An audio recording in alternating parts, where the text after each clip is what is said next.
दोस्तों आज 26 जनवरी 2021 यानी कि मंगलवार का दिन हो चुका है और दोस्तों गणतंत्र दिवस के शुभ समारोह पर बात करते हैं। आज की ताजा खबरें, बड़ी खबरें, ब्रेकिंग न्यूज हेडलाइन से टुडे ब्रेकिंग न्यूज के अंतर्गत देश और दुनिया की 15 बड़ी और महत्वपूर्ण काम की खबरें निकल कर आ रही है, जहां पर किसानों की दोस्तों आज ट्रैक्टर रैली का भी आयोजन हो रहा है। गणतंत्र दिवस को लेकर कुछ नए नियम जारी किए गए और इसी के साथ मौसम समाचारों को लेकर बड़ी खबर अपडेट सामने आ रही है। तो दोस्तों एक एक करते हुए जानते हैं आज देश और दुनिया की दिन भर की तमाम बड़ी और महत्वपूर्ण काम की खबरों की ओर। ऐसे में दोस्तों बने रहेगा इस वीडियो के साथ आखिर तक। चलिए शुरुआत कर लेते हैं आज की पहली और बड़ी खबर से, लेकिन उससे पहले आपसे एक छोटी सी गुजारिश करते हैं दोस्तों कि अगर आप अपने चैनल ओपीएस न्यूज पर पहली बार अगर वीडियो देख रहे हैं ना, तो वीडियो के नीचे का लाल कलर का सब्सक्राइब वाला बटन दबाकर चैनल को सब्सक्राइब कर लीजिएगा और पास वाले घंटी के बटन को दबा दीजिए ताकि आप रह पाएंगे दिन भर के काम की और लेटेस्ट खबर से हमेशा अपडेट। चलिए सबसे पहले बड़ी खबर सामने आ रही है, गणतंत्र दिवस का शुभ समारोह आज। भारत देश में चौथी बार नहीं होगा कोई भी विदेशी मेहमान। जी हाँ, दरअसल आपको बता दें कि आज यानी कि 26 जनवरी को देश जो है वो 71वां गणतंत्र दिवस मनाने जा रहा है और इसी दिन भारत को जो दोस्तों यहाँ पर संविधान का अस्तित्व प्राप्त हुआ था।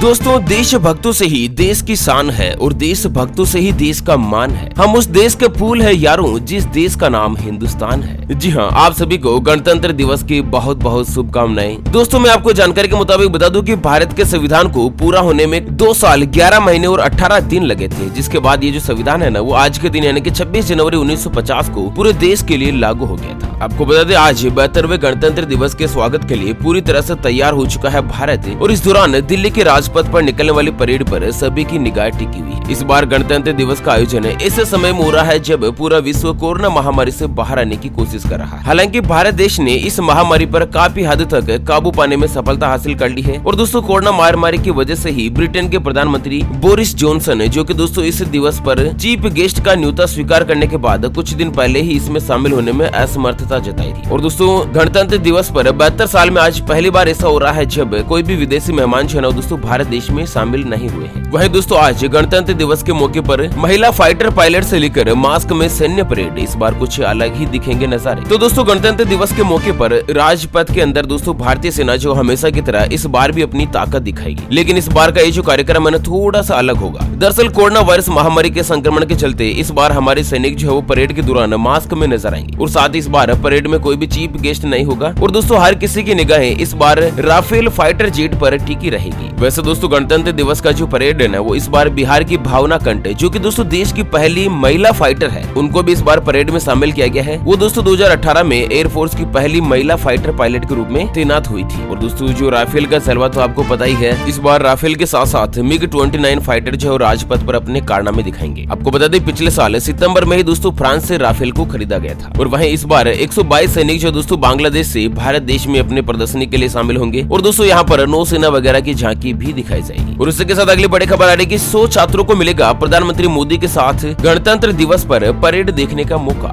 दोस्तों गणतंत्र दिवस 2021 के मौके पर देश के जो मेधावी छात्र छात्राएं यानी कि जो सबसे इंटेलिजेंट होशियार छात्र छात्राएं है ना, उनको नरेंद्र मोदी जी के साथ परेड देखने का मौका मिलेगा और इसे 100 छात्र छात्राओं को शॉर्ट लिस्ट कर दिया गया है, उनको बुला दिया गया। वहीं आप चाहते दोस्तों गणतंत्र दिवस के परेड का लाइव टेलीकास्ट अगर देखना चाहते हैं तो इसके लिए एक मोबाइल एप्लीकेशन लॉन्च किया गया है दोस्तों और उसके बारे में ताजा जानकारी जो हम दोस्तों इस वीडियो के आखिर में दिखा देंगे। चलिए अगली बड़ी खबर सामने आ रही है किसान आंदोलन को लेकर कि गणतंत्र दिवस पर ट्रैक्टर परेड निकालेंगे किसान, कृषि कानून के खिलाफ दिखाई जाएगी झांकियां। जी हाँ, दरअसल दोस्तों आंदोलनकारी किसानों की गणतंत्र दिवस ट्रैक्टर परेड में विभिन्न राज्यों की कई झांकियां होगी जो कि दोस्तों ग्रामीण जीवन, केंद्र के कृषि कानून के खिलाफ विरोध प्रदर्शन के साथ ही आंदोलनकारियों के साहस को दर्शाएगी। एक किसान नेता ने बताया कि प्रदर्शन में शामिल होने वाले सभी संगठनों को परेड के लिए झांकी तैयार करने का निर्देश दिया है और वहीं इस दौरान बैलगाड़ी चलाने का भी प्रदर्शन होगा। महिलाओं के द्वारा गाय का दूध निकालने का और किसानों के द्वारा बैलगाड़ी चलाने का प्रदर्शन जो है किया जाएगा। और हाँ दोस्तों इस ट्रैक्टर परेड में खास बात क्या रहेगी कि हर एक ट्रैक्टर पर तिरंगा लगा होगा और दोस्तों लोक संगीत के साथ देशभक्ति के गीत जो है यहाँ पर बजाए जाएंगे। पुलिस ने भी दोस्तों इसके लिए इजाजत दे दी है, सभी बैरिकेड्स हटाए जा रहे हैं और दोस्तों सरकार के द्वारा एक नियम जारी किया गया है कि एक ट्रैक्टर पर मैक्सिमम 3 लोगों को ही बैठने की इजाजत दी जाएगी, यानी कि एक ड्राइवर और उसके साथ एक एक व्यक्ति जो दोस्तों साइड में बैठ सकते हैं, एक लेफ्ट में एक राइट में। और हाँ आज क्या है कि दोस्तों जिस रोड के ऊपर ट्रैक्टर परेड होगी ना किसानों की, उन सभी रोड के ऊपर दिल्ली पुलिस प्रशासन के द्वारा दुकानों को बंद करने का आदेश जो जारी किया गया। और उसके साथ किसानों ने एक और बड़ा ऐलान किया है कि 26 जनवरी को जो ट्रैक्टर परेड निकाली जाएगी ना, उसके बाद 1 फरवरी के दिन यानी कि जो बजट लागू होगा, बजट के दिन संसद तक पैदल मार्च करेंगे किसान।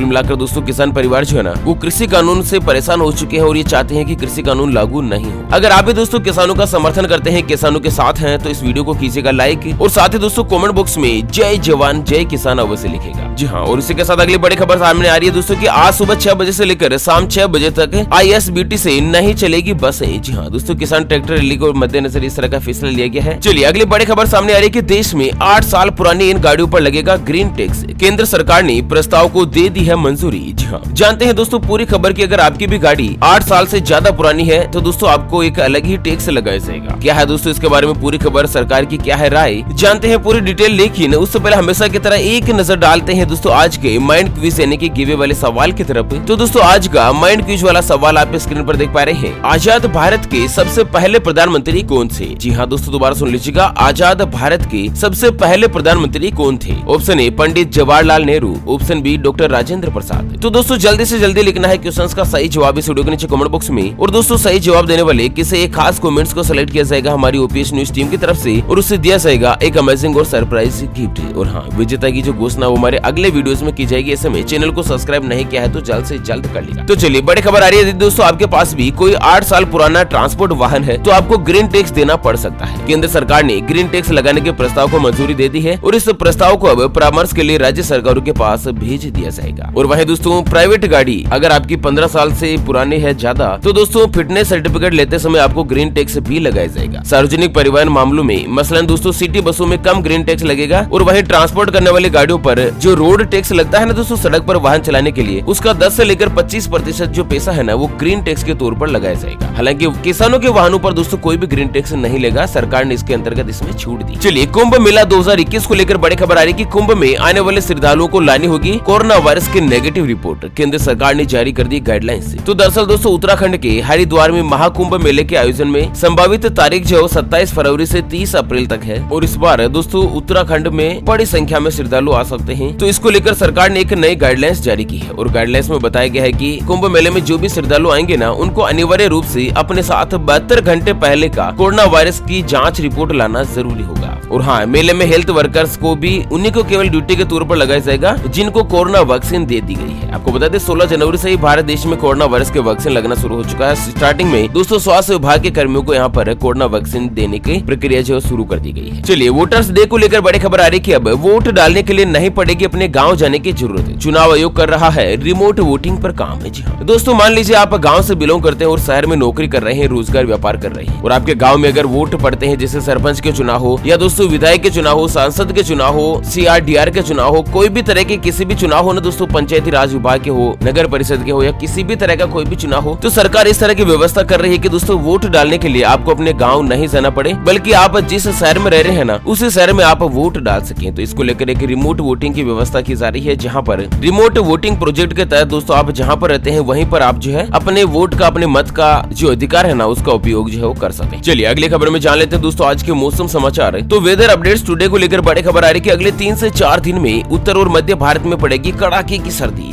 दरअसल मौसम विभाग के मुताबिक पंजाब, हरियाणा, चंडीगढ़ के दूर दराज के क्षेत्रों में 26 से लेकर 28 जनवरी के दौरान शीत लहर की स्थिति और दोस्तों उत्तरी राजस्थान के दूर दराज के क्षेत्रों में शीत लहर की गंभीर स्थिति बनी रहने और उत्तर प्रदेश के अलावा पश्चिमी मध्य प्रदेश में भयंकर शीत लहर पड़ने का अनुमान है। यहाँ पर आपको बता दें दोस्तों कि घना कोहरा छाया रहेगा और विजिबिलिटी जो है ना वो दोस्तों बिल्कुल भी देखने को नहीं मिलेगी, यानी कि आपको मात्र 50 मीटर 100 मीटर के आसपास भी दोस्तों कुछ भी देखने को नहीं मिलेगा। इस तरह की विजिबिलिटी बनी रहेगी। अधिकांश स्थानों पर ठंडी हवाएं चलेगी। इस तरह की मौसम समाचारों की तरफ से अपडेट सामने आ रही है और उसी के साथ जान लेते हैं दोस्तों सराफा बाजार के आज के ताजा भाव। तो सोने की कीमत की बात की जाए तो दोस्तों सोना जो है ना वो आज 141 रुपए सस्ता हुआ है और दोस्तों 141 रुपए सस्ता होकर सोना जो आज 48,750 रुपए प्रति 10 ग्राम यानी कि प्रति तोला, जबकि चांदी 43 रुपए महंगी होकर 66,019 रुपए जो है ना वो दोस्तों प्रति किलोग्राम के ऊपर पहुंच गई है। हाँ, पेट्रोल डीजल को लेकर भी बड़ी खबर सामने आ रही है। देश के कई राज्यों में पेट्रोल के जो भाव है ना वो दोस्तों 100 रुपए से ज्यादा हो चुके हैं। भारत के इतिहास में पहली बार ऐसा हुआ है कि पेट्रोल जो है 100 रुपए से ज्यादा बिक रहा है प्रति लीटर का। दोस्तों वैसे कुछ अलग अलग राज्यों में अलग अलग भाव है, 2-4 रुपए का डिफरेंस है, बाकी दोस्तों हर एक राज्य में 100 रुपए के आसपास पेट्रोल का भाव जो पहुंच ही गया है। तो इसी को लेकर यहाँ पर एक और बड़ी खबर सामने आ रही है दोस्तों की पेट्रोल डीजल को GST में लाया जाए। देश के संगठन ने बजट से पहले रखी बड़ी मांग। तो दोस्तों रोड ट्रांसपोर्ट सेक्टर ने इस तरह की मांग रखी है कि पेट्रोल और डीजल के भाव लगातार बढ़ते जा रहे हैं, जिनको दोस्तों GST के दायरे में लाया जाए ताकि थोड़ी बहुत छूट मिले और दोस्तों पेट्रोल के रेट में कटौती सकती हो। चलिए लॉकडाउन को लेकर बड़ी खबर सामने आ रही कि ब्रिटेन ने 17 जुलाई तक लॉकडाउन बढ़ाया। पाकिस्तान में रूस की स्पुतनिक 5 वैक्सीन को मिल चुकी है मंजूरी।